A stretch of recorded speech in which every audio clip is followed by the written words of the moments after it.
Let's see what it looks like. Got it. Okay.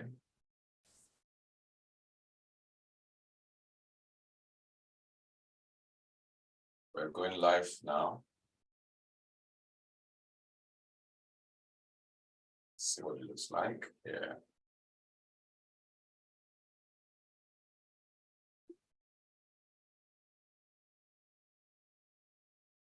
Okay. Let's see what it looks like. Yeah.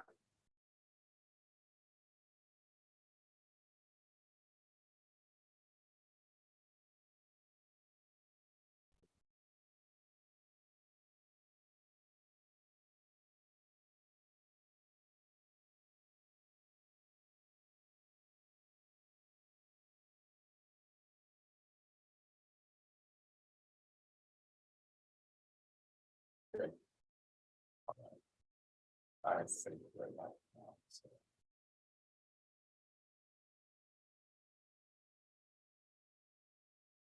Okay, I think we're live now. I'm just trying to see what it looks like.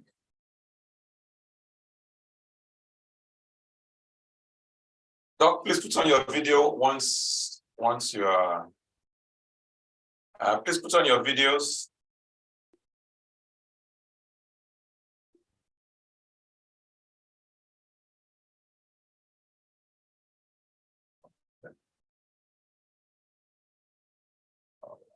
Okay. Yeah. Okay. Thank you so much, everybody, and welcome to another edition of the Pastors Roundtable. I'm just going to give another minute or two for all our panelists to come on board. Yeah. So, right. Thank you so much, Mrs. West. It's a pleasure. And, I'm sorry I had to drag you away from that lovely baby that I saw. All right. Good evening, Doc. It's okay. Good evening. Good evening, yes. Doc. Good evening. I just spoke with Pastor Atoyebi, and he'll be joining us shortly. So we'll just wait. Okay, I can see Titi Adegbile on. Hello, Ma, how are you? Olumide Akimutimi, thank you very much. Ibo Yeyinka, thank you very much. Yeah. Yes, okay. Hello, sir. Good evening. Good evening. I think you caused the problem. I don't know. I think I joined. I linked up with the YouTube one, and I was. Sir. Why did you send that? That was confusing. Apologies anyway. I saw yourself on the top, and I was saying hello, but obviously I was on the wrong platform. I apologize anyway. I'm sorry. I'm very well, thank you, sir. How are you? I'm very well. How's my friend? It's great. We thank God. I'm Princess. She's fine. She's good. Thank God. Amen. All right.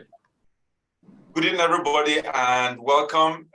Doctor, you want to, your face is not showing fully. We're just seeing part of you. So maybe you want to just try and redirect, I don't know what it is, your device. If you can hear me, Dr. Osehi Ignis, yes. All right. Good evening, everybody, and welcome once again to the Pastors Roundtable. The Pastors Roundtable is a forum for pastors to come together to have what I call life-giving conversations that edify the body and glorify the Lord. My name is Noruwa, and I am your host. Thank you so much for joining us again this evening. I always like to say this up front, that the views expressed in this program are those of the speakers. So if you know me in any other platform, I'm speaking as Noruwa Edopolo, all right? And I also want to say that, I believe that the gospel is ever current and relevant. And as Christians, we have a responsibility to answer the questions of our time with the gospel, all right? We shouldn't hide or run away. And that's the mindset that has informed the topic that we're doing the part 2 of today. We started up last month with the very first part. It was explosive. a lot of comments, and people came back to me afterwards asking questions, companies, organizations, etc., etc. And so I thought it would be nice for us to have a second part, particularly as there were some very pertinent questions that somehow we didn't get to answer. Whilst we're on this, I'd like to please ask that you do me a big favor, and that is to like the channel, share what we're doing, and subscribe. When you subscribe, every time something new happens here, you get an alert. Okay, so we are running that topic again, conception methods and the ethical dilemmas that pastors face. All right, and we have almost the same panel today, except for one. Dear Prof that joined us from Canada is otherwise engaged today, but he has asked another very competent doctor, Dr. Ignis, consultant, obstetrician, and gynecologist, IVF Specialist Hospital, University of Benin. He's also the doctor at Shepherd Hospital and Fertility Center, GRA, Benin City, and he's also a deacon in his church. So welcome, Doc, and thank you so much for joining us.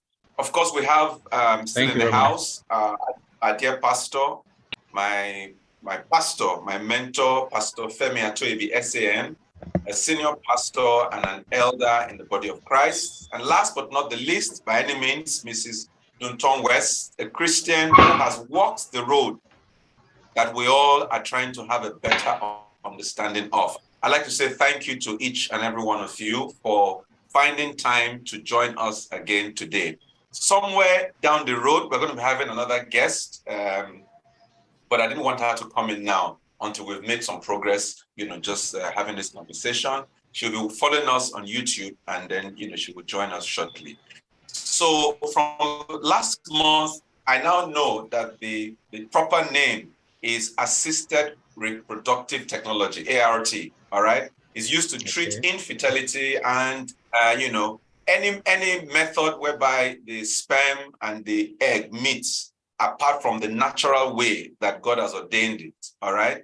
And then, the fertilization is done outside and it's planted back either into the womb of the woman or the womb of somebody else on behalf of the couple, okay?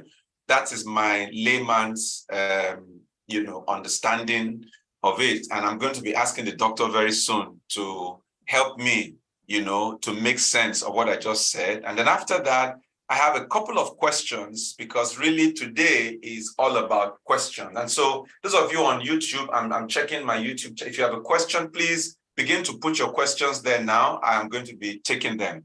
But I have already 5 questions. But before I begin to look at my questions, I'd like to ask the doctor. Doctor, please, very briefly in layman's language, once again, what is ART?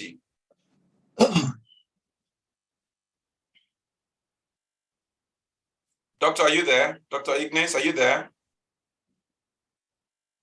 Oh, wow. Dr. Ignis, are you there? You are muted, just in case you're there. Okay, I'm with you now. The network was fluctuating, but I'm fully with you now. Okay. All right, okay, yes. So please tell us, ART, what is ART? Okay, so ART stands for Artificial Reproductive Technique. By that, it means any method of conception, that is any method whereby a woman gets pregnant, in which we manipulate the male gametes, that is the sperm, the female gametes, or both of them, or the embryos. So any form of treatment in which the sperm from a man or the eggs from a woman has to be brought outside of the body, and then there's some form of scientific manipulation in the laboratory to bring about conception in a woman. All such procedures are referred to as assisted reproductive technique. Common among these and the most popular is what we call the IVF or in vitro fertilization. Yes, go ahead, sir.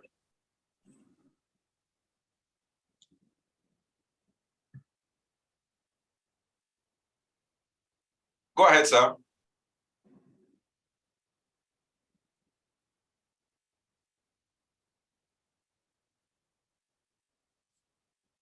Oh, doctor, we seem to be having a challenge with this link. Can you all hear me now? Please, just to be sure in that vivo, it means inside the body. So in vitro fertilization, eggs are taken from the woman, embryos, small babies, and these embryos are now another form of fertility we refer to as intrauterine. Hello, are we together, sir? Okay. Can you hear me, sir? Yes, yes, we can hear you now. We can hear you. Go ahead. All right. So I have talked of IVF. Another common ART that is done is what we call IUI, or intrauterine insemination. Sorry, Professor. Okay. Sorry, Professor. I'm sorry to interrupt you. Pastor Noruwa, apparently people are being declined from joining. Sorry. Yes, Noruwa. nobody's supposed to join us. No, sorry, sir. The YouTube channel is every other person, and panelists are the only ones. Okay, yeah. on the Zoom. Yeah. Okay, so sorry, the Zoom link. My network disconnected briefly. Oh yes, sir. The Zoom link is only for the panelists. Every other person should join us on YouTube. So if you are listening to me, please join us on YouTube. Okay. The Zoom link is only for the panelists. Everybody else should be on YouTube. Okay. Okay. Right. Okay. Yes. Please go ahead, Doc. You're good. All right. So in ART, I've talked of IVF summarily. Another common form of that we do is what we call intrauterine insemination, or IUI. In IUI, the sperms are taken from, it's taken from the man, and then it goes through some process we refer to as sperm washing in the lab. And then it is loaded in a special device, and then it is transported or inseminated into the uterus, into the womb of the woman. So in this process of IUI, the process of fertilization, that is the sperm and the egg coming together, happens in the body of the woman, just like in natural pregnancy. But because the sperm is initially gotten and brought in outside and worked on, it can be regarded as a form of ART. So broadly speaking, ART, artificial reproductive technique, will involve IVF and embryo transfer and some form of intrauterine insemination. Thank you very much, sir. Now, our focus here really is on the ethical challenges that we have to deal with. And so, Pastor Choibi, sir, I'd like to ask, is it okay for Christians to participate in ART?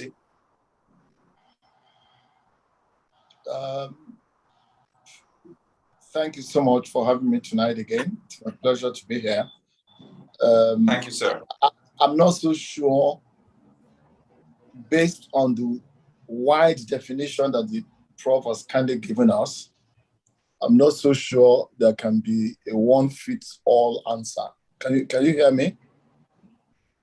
Yes, we can. Yes, I can hear you loud and clear. Yes. So, if it is between married couples,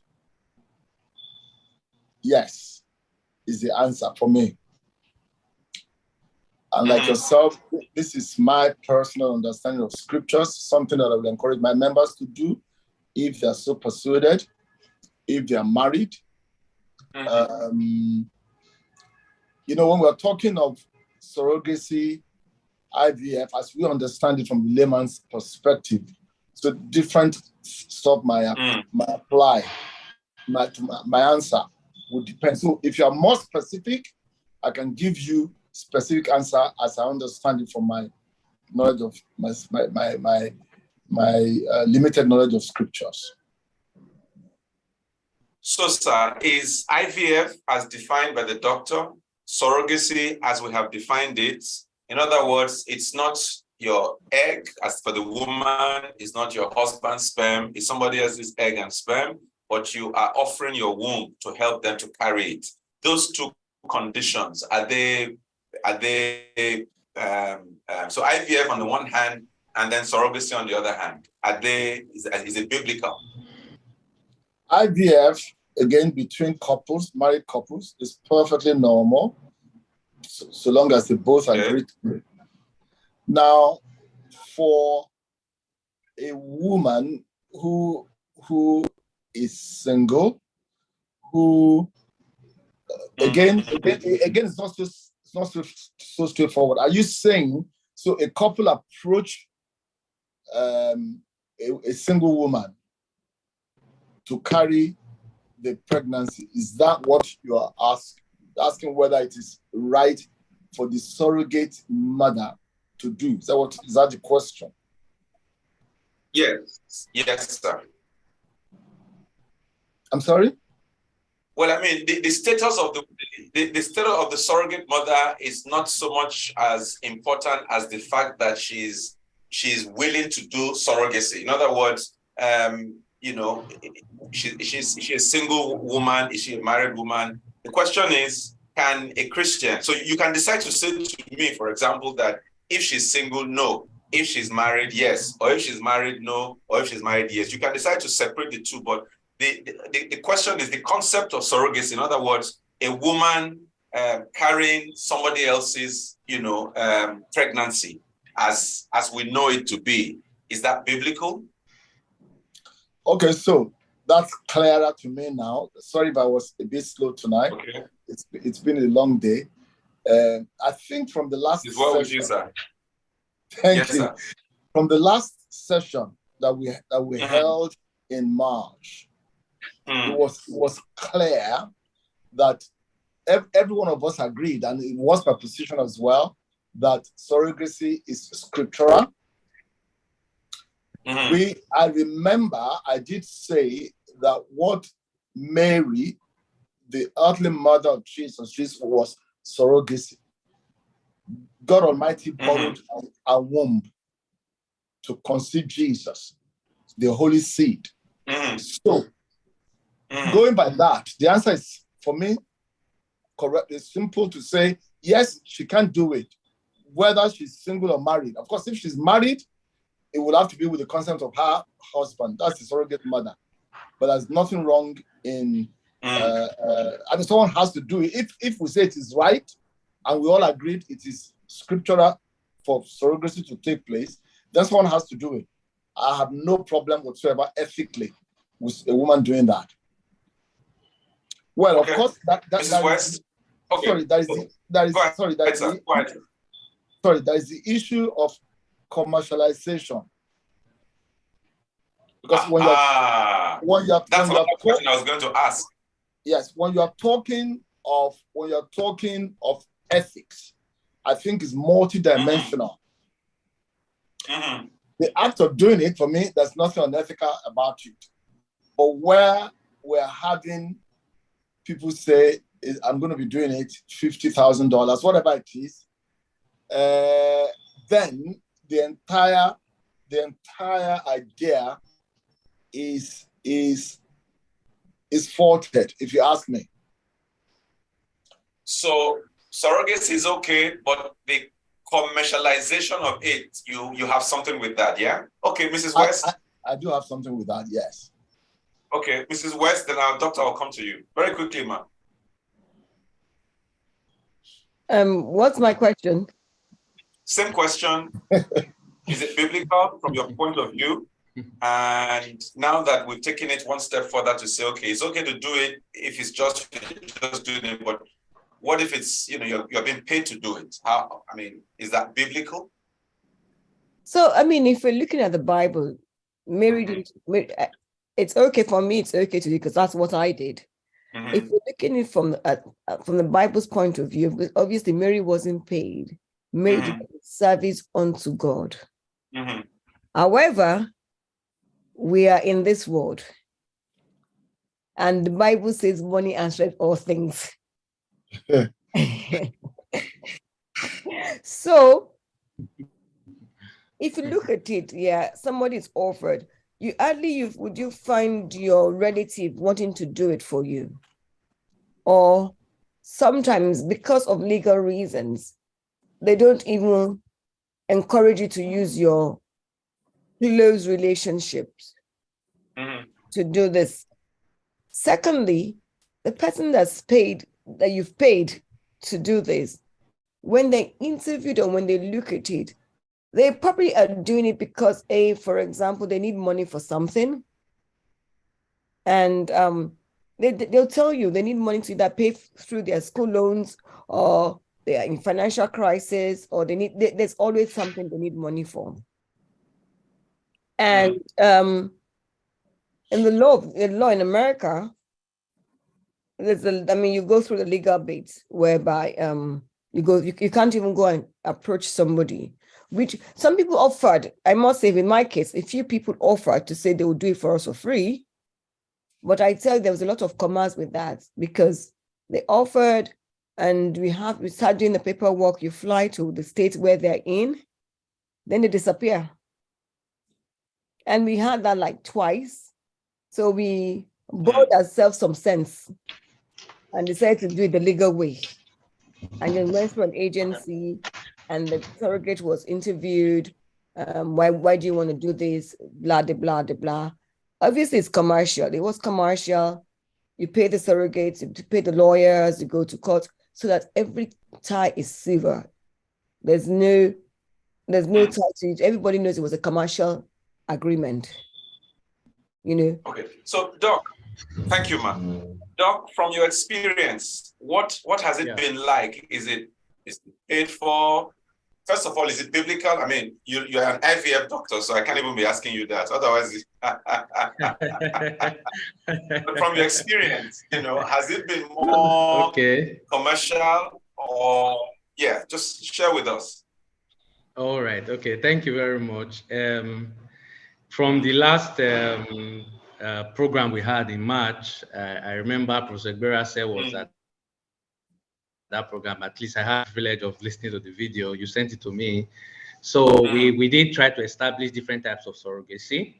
So the common surrogacy that we do is the gestational surrogacy, which is what I think we should discuss, because that's what we really do now. So that is the surrogate, or the young lady. She's just providing a womb to act as a carrier for the embryo. She does not really participate, by contributing any genetic components to the baby. All right. So she's more like helping that couple to carry their baby. Now, I would say that we can do surrogacy for altruistic reasons. Altruism implying, like Pastor said, no financial gains, primarily just wanting to help maybe a friend or a relative, or we can have some form of commercialization, as it were. Now, I would be very careful to want to use the word payment. The reason is that if you want to make payment for a particular thing, then there must be some form of negotiation. Negotiation will be, all right, this is the service I want to offer to you. This is my price. So can you pay me at this cost? But that's not what we find in IVF practice, really. So we tend to use the word compensation for the time, for the stress they have to go through. So you find that in Nigeria, for instance, it may not be as expensive as you have in the US or in the UK. That is to say that yes, some payment takes place, but I want to see it as compensation. All right, because let's look on average. So let me be very specific. A surrogate mother, averagely, for a woman who has a single-teen pregnancy, that has one baby, for example, compensation for them at the end of the package may not be more than between 1.2 and 1.5 million. That is not much money, really, even in our Nigerian context, And sometimes they will not say that if they have twin pregnancies, they are paid an additional 50% of that money. So give and take, they are talking of something between 2.something million or thereabouts. That's not really much money. So if you want to use the word payment, if you were to ask somebody, put the financial terms, the cost of the stress that you have to go through, and what value will you attach to that? We'll be talking of something really very significant, as you may find in some other parts. So I want to say that even for those surrogates that are compensated, as it were, it is not really about the money. It is about assisting couples who have difficulty.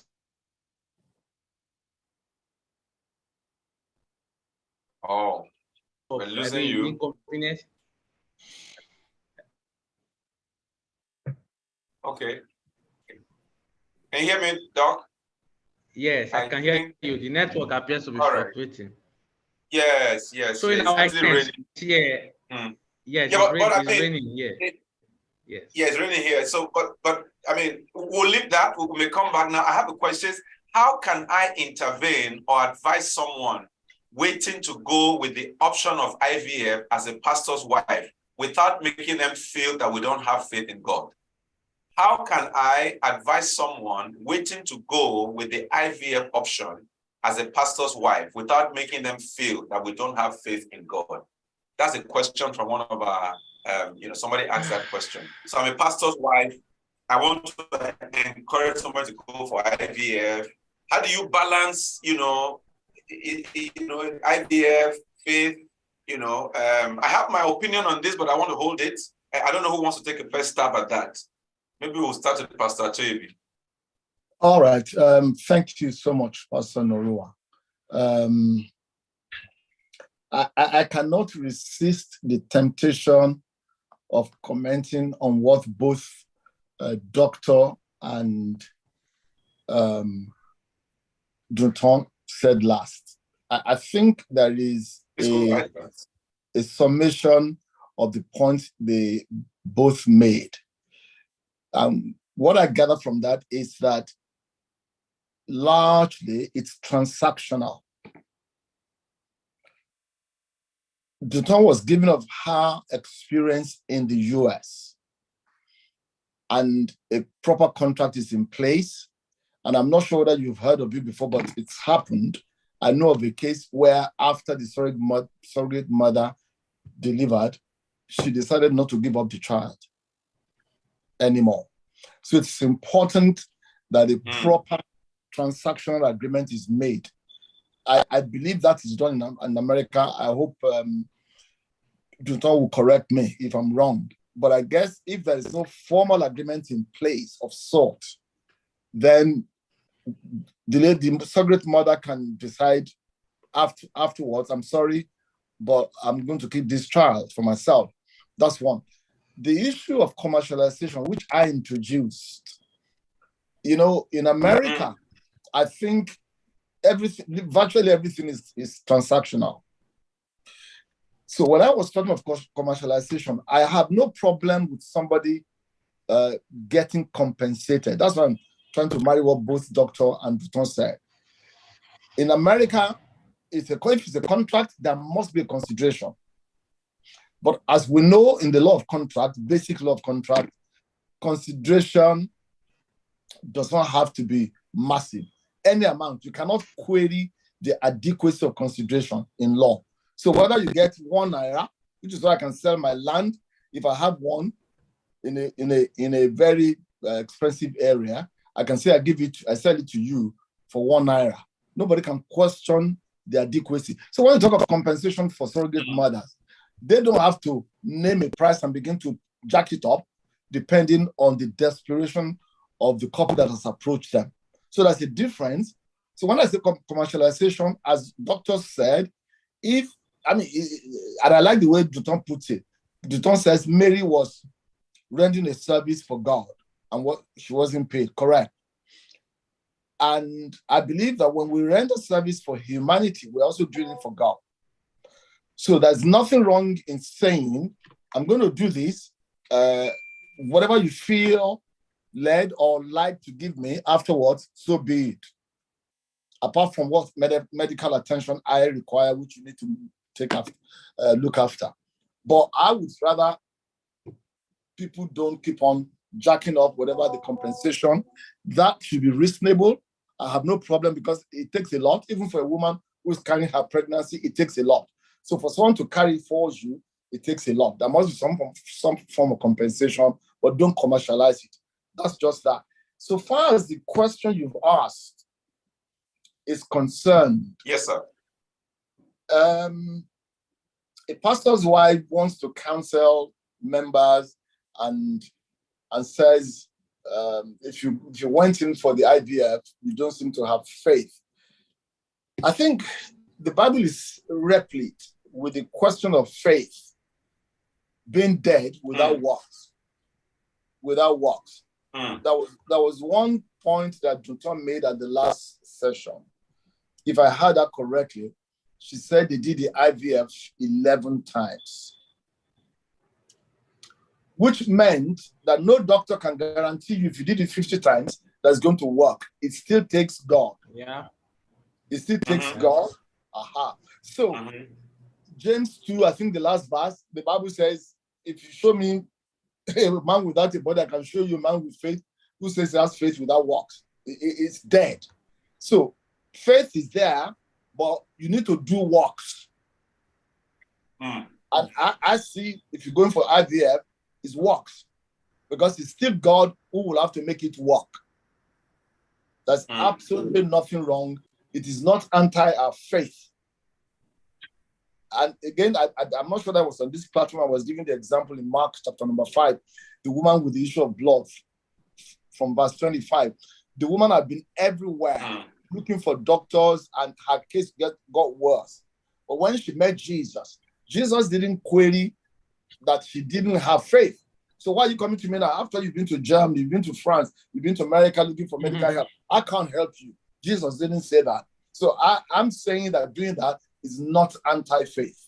It only supports or works in unison with faith. With faith. I don't know if Mrs. West or Doctor would like to chip in on that. Is there a conflict between IVF and faith? By the way, just like Pastor Toibe has said, what really do we accomplish without faith? But go ahead. And so I'm just going to just buttress what Pastor Toibe said. I mean, let's even just let's remove the sensitivity of IVF. If the person had cancer, would she tell the person not to see a doctor? And the doctors too would, even the doctors, I think it was Luke that was a physician in the Bible. So there was a physician amongst God's disciples. Yes, Luke. It was Luke that was a physician. So if it was a physician, everything we do on this earth, no matter what, even with the AI they're doing right now, it is God that has given us the idea. Nobody has any idea that doesn't come from God. So if God has given us the technology of IVF, why do we want to deny it? It's how you, the pastor's wife, present it to the person. And it's the case with AI, the case with mental health, the case with cancer. Are you saying they're not going to see a physician because it's antichrist? Or that's my take on it. Thank you. Doctor, you're also a deacon. Go ahead. All right. One of the challenges we have, with issues of infertility is that we are yet to come to the terms with the fact that infertility is a disease. It is a disease. Don't seem to get that. All right. Infertility is just like any other problems and needs a kidney donor, or you have severe anemia and you need blood transfusion. Infertility is one of such diseases, and the causes are known. For example, a woman has fallopian tubes that are blocked. What it simply means is that without medical help or instrumentality of God performing a miracle, she will not get pregnant because she has a disease. Her tubes are damaged. Either they are damaged because of problems that she has had when she was younger, maybe abortions that have been complicated in the past, or she has had, some surgical procedures, even simple surgeries like appendectomy, for instance. They can have adhesions that can block the tube. Some other times you may have a man, due to no fault of his,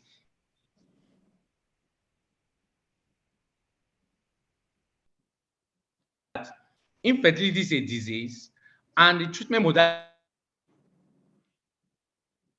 giving knowledge to man to solve the problems, just like we have other diseases, like Mrs. West mentioned just now. Take, for instance, somebody has a renal disease or has chronic renal disease, and you have been doing dialysis for several sessions and has been counseled that requires kidney transplant. I'm sure we are aware that there's no science to manufacture kidney anywhere. You know, so you will need somebody to donate that kidney. I have not seen anywhere or in any group where we begin to discuss if it is ethical for somebody to have a kidney transplant to save life.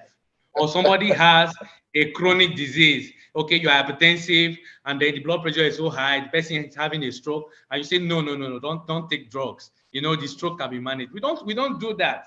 Or like she said, cancer. Somebody has cancer, we know the cause of the cancer, and then for some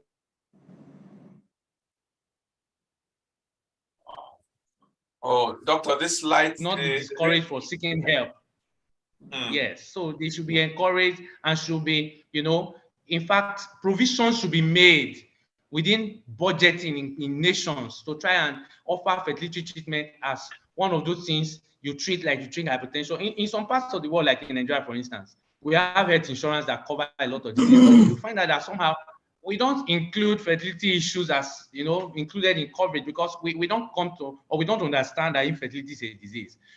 So if we start seeing it that way, it will therefore not be difficult for you as a pastor, a pastor's wife, to understand that this my brother and this my sister coming to me, they have an illness, and God has given knowledge, scientific knowledge, you know, to try to bring solution to this problem. So I don't think it should be a problem or a difficult thing at all to encourage patients to access, you know, IVF services. Let us say very quickly that, you know, the Bible did say that in the later days that knowledge will increase.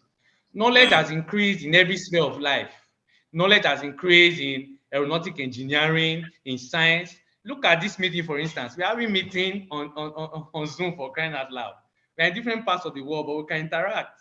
I can imagine that if Philip had some of those technology, he would not have needed to, you know, be transported by God to go and speak to that, you know. You know, this technology that things we have adapted. Yes. Thank you, So Doc. we should not over spiritualize issues of fertility. That's what I have to say. Thank you very much.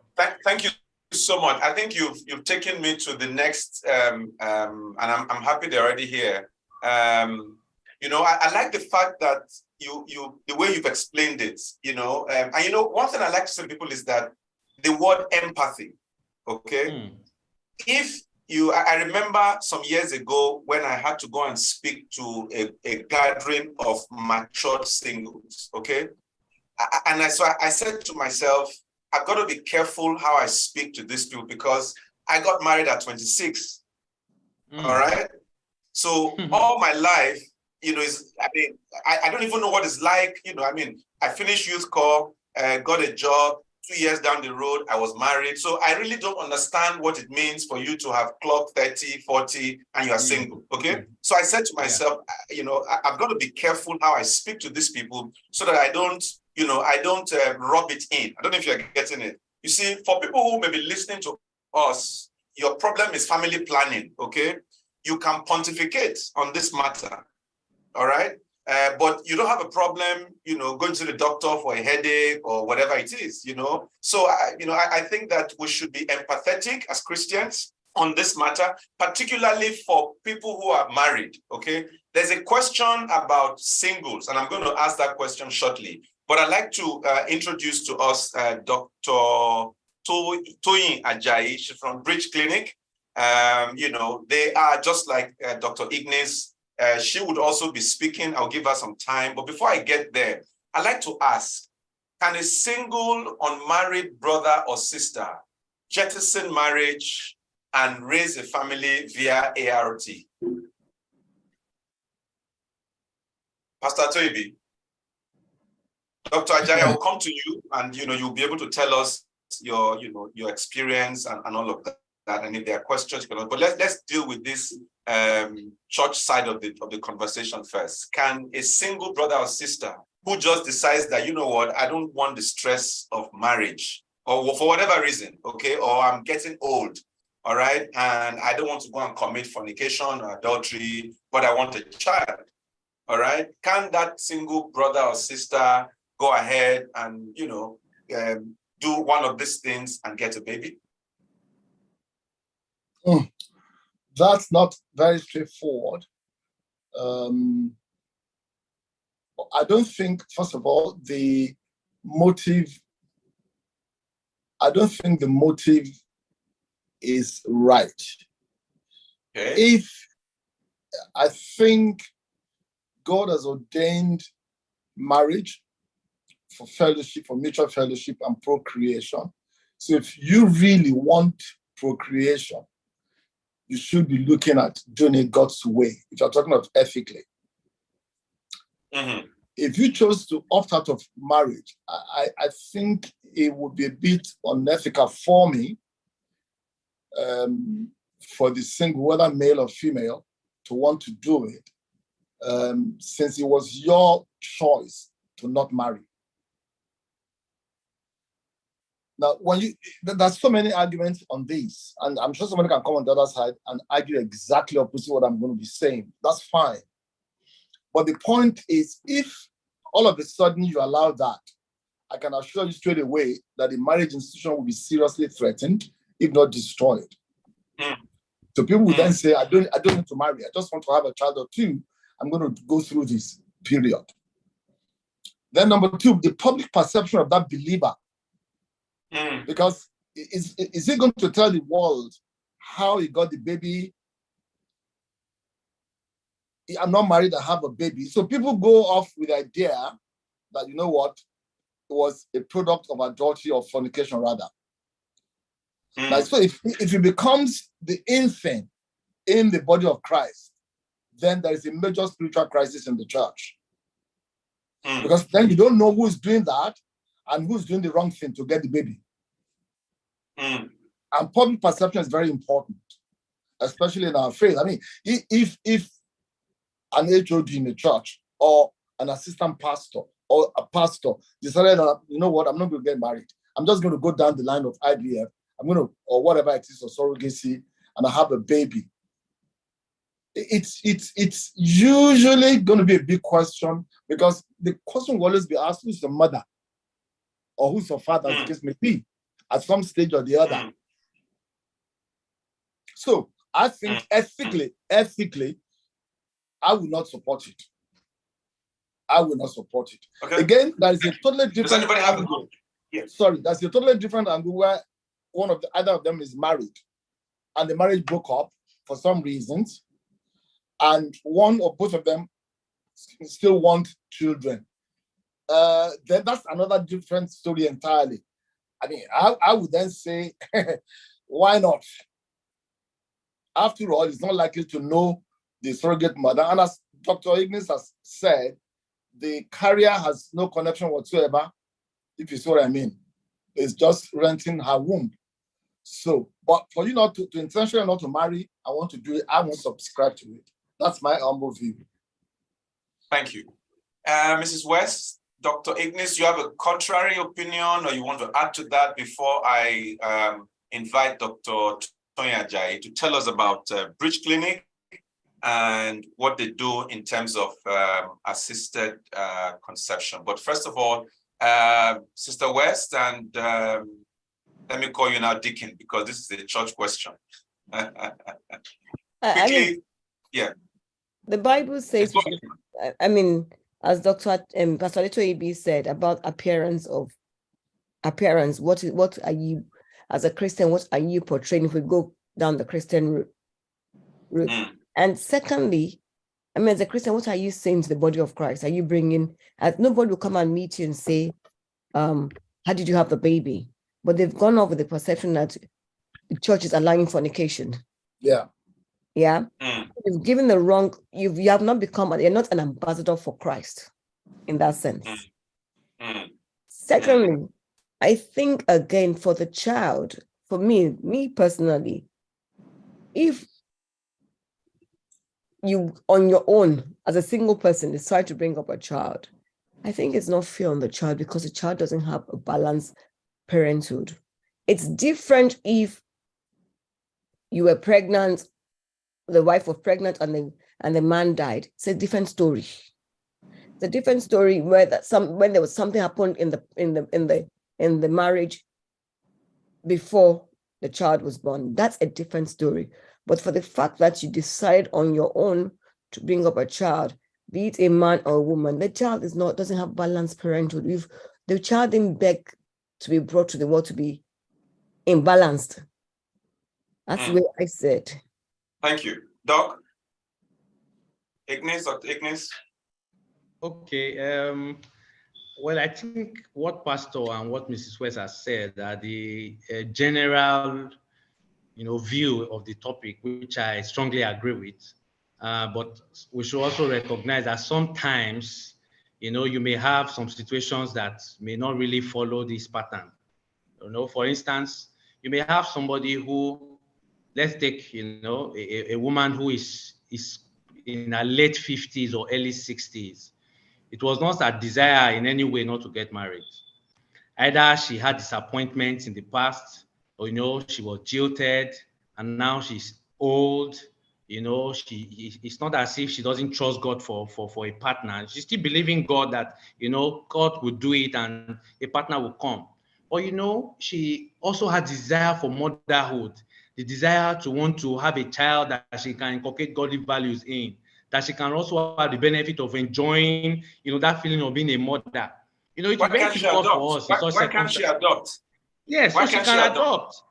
No, many a times, in my experience, such patients don't have problem with adoption really.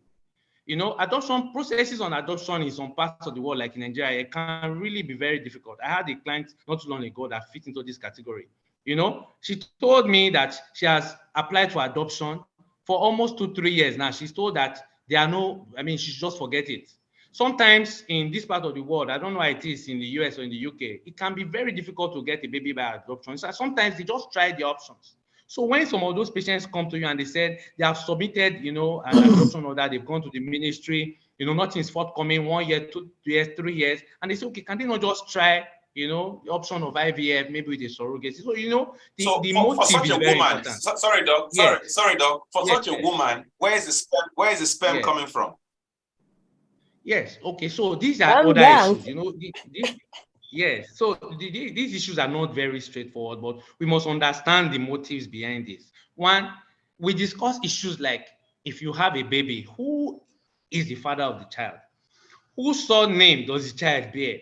I had a particular case where I had to tell the woman, it's not a straightforward decision. You need to go back, pray about it, discuss with your family. I had a client who told me that, in fact, it is her family, her brothers, her sisters, her siblings are the ones that are even sponsoring the entire process. In such cases, they are saying, sister, don't worry, it can bear our father's name. It doesn't really matter. We just want you to have the benefit of having a child that you can call your own. Either you are adopting the child or you're having the child to surrogacy. So for such cases like you asked, anonymous sperm donors can be used. So like I said, the general principle of what Pastor said and what Mrs. West said, I agree with it perfectly. But we may not have one answer that fits every situation. We have to individualize every case the way they are. If I say a young person who is 40, 45 and says, you know what, I don't think this marriage thing is for me, I just want to have my child, that's a different case. I say, no. My own personal views. Are you saying that you don't trust God to give you a partner? That's a different thing entirely. But we sometimes may have situations where you have persons who, with all intent and purposes, they are not really saying that they don't want to get married. They are not saying that they have any issues with adoption. They are just trying to see how they can be given the opportunity to have children that they can also raise. I think we may need to look at such cases. And I agree with you on that.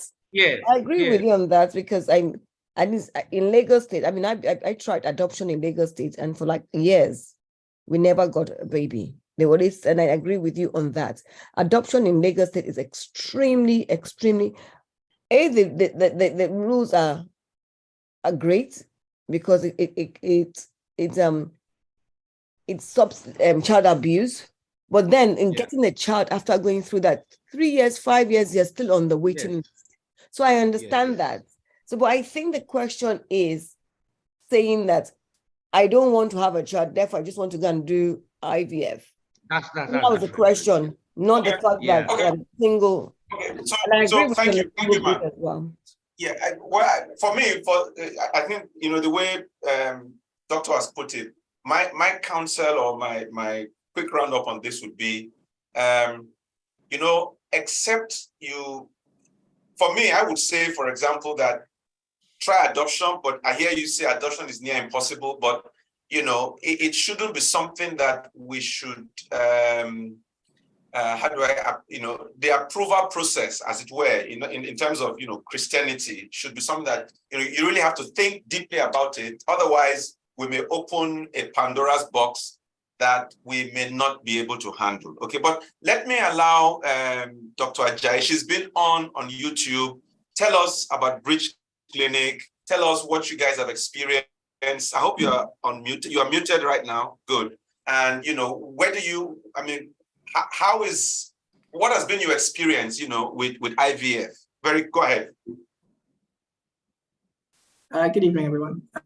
Thank you so much for having me on. So yeah, I mean, I've been listening. I've been watching on the YouTube channel, and it's a fascinating topic. I think because it's one that's always bringing up questions. So I'm not a pastor, so I'm not going to try and speak on any scriptural edicts or anything like that. But the one thing that one of the pastors said that I fully agree with was that at the end of the day, despite what you do in IVF, it's only God that can give life. All right, so you can do everything you want to do and have all the best parameters and the best everything, but who's going to give life is really just God, and we happily let our patients know that. I think most clients will also agree with that. But at Bridge Clinic, we've been around for 24 years. We were established in 1999, so we're like the first fertility-focused IVF clinic in Nigeria, and we're in Lagos and in Abuja and in Port Harcourt, and we sort of thrive on. We sort of lay our foundations really on these 4 core values you can see in the background: honesty, innovation, ethics, and excellence. And ethics is a big part for us actually. We offer lots of different services, but a lot of it is we ensure that it's ethically sound before we go ahead. So things like surrogacy, for instance, which we do offer at the clinic, has to go through the ethics committee even before to get approval. Actually the research, and that the welfare of the unborn child is also, being considered and felt to be, important as well. So we don't just sort of do surrogacy because somebody doesn't want to, carry a baby or whatever. It's got to be on medical grounds, and like I said, it's got to be ethically approved as well to ensure that, everything's as it should be. But yes, so, I mean, we offer the whole gamut of services, IVF, obviously in vitro fertilization, ICSI, which is kind of like IVF, but a slightly more specialized method. We do third-party reproduction, so that includes donor eggs, donor sperm, surrogacy. That's what that covers. And then we also offer PGT. So this is very relevant for us in this part of the world. Pre-implantation genetic testing, because, for instance, sickle cell is a big burden for us. And if you have a couple who haven't, prior to marriage, maybe found out about their genotype, or the love was so strong they wanted to get married anyway, whether they're both AS, which you do see sometimes, then obviously when it's time for them to try and have a baby, they have a 1 in 4 risk of that child being a fully sickle child, which is a big burden. So thankfully, technology is now around that can actually help you ensure that you actually have a sickle-free family, and that's what PGT can do. And that's something you do with IVF as well. So I think all these new technologies are, they're kind of heaven sent, because it's allowing couples who maybe wouldn't have families prior to have families. So like with surrogacy, for instance, maybe for instance a woman, maybe she was pregnant, she had a lot of bleeding, had to have her womb removed to save her life. But she might still want to have another child. So she would then say that she can't have a child because she hasn't got a uterus. Is that fair, for instance? So surrogacy would then come in and be able to at least help that woman complete her family. And I think, like we mentioned earlier on, surrogacy is such a minefield. Even definitely in this country, there's no regulation, a lot of things in the ART industry in Nigeria. So it's a real minefield. So what we try and do, we don't get involved in actually finding you a surrogate. So we allow the parents to go and find their own surrogates through whatever means they want to and develop a relationship with them. But what we do thorough counseling for both the parents and the surrogates. There's a really clear vetting process. There's very strict criteria on who can even be a surrogate. We want to give you the best chance. And then everyone's signing legal documentation, memorandums of understanding, so that we don't get situations where the surrogate absconds with the baby at a later date or tries to claim, that the child is theirs, essentially. But yeah, so that's kind of the summary, I guess, of what we've been doing for 24 years at Bridge Clinic. Okay. Okay, listeners, I mean, on YouTube, if you have, what is fostering? Can anybody help me here? Somebody says fostering is much easier. What is fostering? I don't know. Anybody can help us? Fostering is just looking after a babe. So, for example, fostering is when you go to a foster home, like a child is born to a family, the child, either there's a problem in the home, and for the safety of the baby, they take the child away and place them in another family. Okay, And so I thought they're there till they're 18, I think, where they can legally now stand on their own. Is that different from adoption? So it's very different from adoption. Then the child is not legally yours. With adoption, the child is legally yours. So you're just looking after this child as a foster on behalf of the parents. Okay, foster parent. All right. Now, okay, makes sense. Dr. Ajayi, very quickly, can you tell us a bit more about that AS stuff? Very quickly, please. I mean, in terms of, I don't know whether you want to talk about the cost implications. Is it complicated? Because as a pastor, I've had cause to, sympathize with parents who've lost a 16-year-old, 20-year-old, etc. And, also, I've had cause to say, listen, don't fall in love until genotype has been done. You know what I mean? So can you just tell us quickly a bit more about that? Yeah. Go ahead. So, very quickly. Yeah. So, like I said, so PGT, pre-implantation genetic testing, is a way that you could actually ensure that, your baby does not have sickle, does not carry the sickle cell gene. It involves doing an IVF process because you need to generate embryos, which is a fertilized sperm and egg. And then that embryo, a tiny cell, essentially, from the embryo is selected, and that cell is tested to see whether it carries the sickle gene. And you can basically then just ensure that you're only going to use or transfer back to the mum the embryos that do not have the sickle gene. And therefore, you can actually just have a family that, is going to, have longevity and no challenges. Okay, thank you. Ladies and gentlemen, once again, this is the Pastors Roundtable. Over the past 2 months, last month and this month, we've been talking about ARTs, assisted reproductive techniques. It was a topic that, we had been, there's one more question, Pastor Atoyebi, please, can you help us, sir? Now, it says we have heard of Christians who have babies via ART, but when they come and share their testimonies, they are quiet on that aspect of it. They just come and give the impression that, it was normal and bingo, the baby came. Why are we seemingly ashamed? I don't know if that's the right word to use. Why don't we tell the whole story?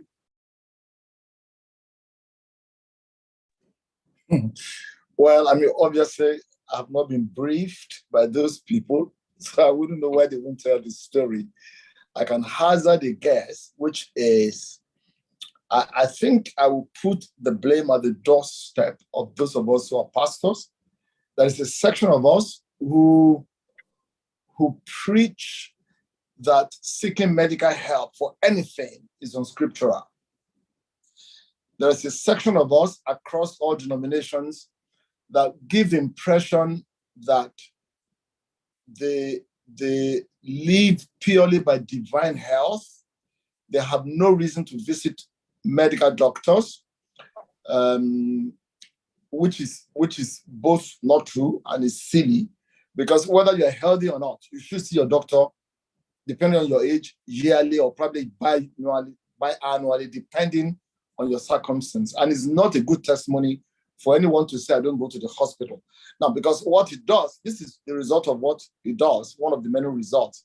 So people who then go to the hospital and do any of these alternate conception methods, when it works and they want to go to the church, they don't want to be seen to be contradicting what their pastor has said or suggested to them, that seeking medical help is unscriptural. I think it's actually, it doesn't take anything away from God. Rather, we ask to God when people come at old age and say, "Oh, God just brought me this, a pastor prayed for me and I had a set of triplets," please don't believe it. It's not likely to be true. It's IVF or whatever it is that they did. But as we said earlier, it is still God. So it's the pastors who convey the impression to the members that anything medical assistance is not scriptural. It is scriptural. And I think people should be encouraged to say it, because that would be a testimony that will help someone else. Somebody just said, but I saw 8 people who came to the service who testified, none of them did IVF. So they will refuse to do it, whereas everyone who testified had done IVF. I think it will be encouraging to those who are open to do it. If those who did it will tell it as it is. Thank you so much, sir. Thank you. So in summary, in effect, folks who do that, really, at the end of the day, it's, untruth. That's really what it is, Absolutely. And Absolutely. God doesn't need our help. Yeah. God doesn't really need our help. I mean, if you think that there are certain things you do by yourself, then you can have that challenge. But if you believe that everything really, like Dr. Ajayi said, at the end of the day, God is the final, decider or arbiter of who lives and who dies. So, anyhow he chooses to do it, he has done it. All right. I want to say a big thank you to everybody. So what I'd like to ask is this, Dr. Ignis, please, if you don't mind, if you send me your your contact details. Dr. Ajayi, please do same. I would post it to, everybody who has been part of this. And if they need further assistance, they can get in touch with you. My purpose really is to unearth these conversations and bring them to the fore, all right? These are conversations that we're having in hushed tones, all right? And I thought, let's bring it out and let's tackle it, let's deal with it, okay? At the end of the day, really, each of us will have to, make those judgment calls as we continue on our journey. And, whatever it is you can't live with comfortably, if your faith cannot carry it, then don't go there, okay? And if your faith can carry it, then bear with me who is not there yet. All right? And I think that's really, for me, the way I think that, some people have faith, and no doubt that somebody called me up after the first session, and it was like, why are we, not emphasizing that people should pray more, they should believe God more and all of that. And I agree absolutely. Pray more, believe God more. It's that simple religion. But having said that, who told them we're not praying? Exactly. Everything is prayers. Yes. But if you enter an aeroplane, you could have prayed to go from one point to the other. It's technology. Absolutely. So let's be empathetic, particularly for those for whom this is a challenge. All right. For those who are, they've been married, they've done everything they know to do, they don't have children yet. It's really tough for you to come and pontificate, on their behalf. So I just want to end up by saying that empathy is required in this matter, and bearing in mind that we are different levels of faith. So let those whose faith cannot carry it, let them seek for help so they can also have reason to rejoice. I want to say thank you so much, Pastor Atoyebisa. Thank you so much. So I know what it means to drag you out at a time like this. Please, sir, help me thank Pastor Debola for allowing me to do this to you. Mrs. West, thank you so much, Ma. Can I say something before we close? Yes. And I know the church doesn't preach it as well. Mm-hmm. For the, as they say, matured singles within the church premises, the female especially, every female has been born with the eggs they're going to have for life. If they're still waiting for the right man or the husband or the spouse, whatever we want to call it, they can hatch the eggs. Exactly, and freeze those eggs. So they can freeze those eggs while they're young. Whilst they're still waiting. Okay. Dr. Ajayi, do you offer that service? Yeah, we do. Okay. I was going to say thank you so much, Mrs. West, for saying that, because I think egg freezing is something that people don't really know about, which is interesting. But yeah, so bridge clinic offers the service, and like Mrs. West said, unfortunately for us women, your eggs, the older you get, the older your eggs get, and therefore your chances of getting pregnant naturally, or even with IVF, are much less. So come and freeze your eggs. If you're 35 or under, that's the best time to come and freeze your eggs. You can freeze them for up to 10 years, in our cryobank, and then whenever you do meet Mr. Right, you can throw out your eggs. He can give you his seed, and you have your baby, and you're good to go. So that is the service at Bridge Clinic. Can you also freeze sperm? Is it possible? Yes, you can. Yeah, you can freeze sperm as well. Yeah. So for clients who are undergoing cancer therapy, for instance, you come and freeze your sperm before you do your radiation and chemotherapy. Same as eggs as well. But the age, the age is a factor. You must do it when you're 35. Ideally 35 or younger, because once you're older, your eggs are much more poorer quality, less likely to survive freezing, and less likely to give you a baby in the end. Do you guys offer information? Can I just walk into your clinic and ask questions? Absolutely. You have to be registered. No, you don't. No, you don't. No, you don't. No, actually, you don't. No, I'm just joking, doctor. Oh, okay. No. We offer, you can just walk into any of our branches. So I'll share those details with Pastor Noruwa afterwards. So you can walk in and just have an inquiry, a free chat with a fertility specialist, and get all the information that you need. Yeah, because I think that there's a lot of ignorance, and there's also this issue of people are really it's like why should I be discussing such a thing? There's that element of is it shame? Is it I don't know what it is? But yes. But if this information, I don't know if either Dr. Ignis or Bridge Clinic, if you guys offer information, videos online, do you have a YouTube channel that I can just go in and watch stuff? Do you have that, Bridge Clinic? Do you? So on our website, there's a lot of videos and blogs on our website, and we've actually just launched like a little what we call it the Journey to Parenthood.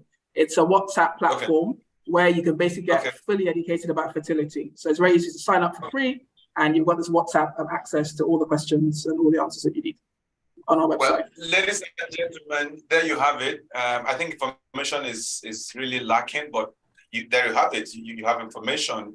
Avail yourself, find out. Sometimes you may not even need to go as far as what we've discussed just by getting information, okay? Once again, I want to say a big thank you. This is the Pastors Roundtable as we begin to round up now. Next month, by the grace of God, the third Wednesday, we will be moving to a different topic before, I get converted into medicine, which is really not my beat. But I've enjoyed these two sessions. I believe that those who have followed us have also enjoyed it. This is a live recording. It will be available on my YouTube channel at A Word in Season. Just search for A Word in Season and you'll find my name. It will be there. You can watch part 1. You can watch part 2. We will come up with topical issues that pastors have to deal with. Okay, for example, next month, I want to bring pastors' wives, about 3 or 4 of them, and just talk to them and let them, share with us those things that they wish we knew as pastors, So that's what we're going to be talking about next month. I'm still working on details, but I would pass information across to you. Now, we also have what we call the Relationship Saturday. That holds every last Saturday. But for this month of April, there will not be any edition of Relationship Saturday. Instead, I have a new video out on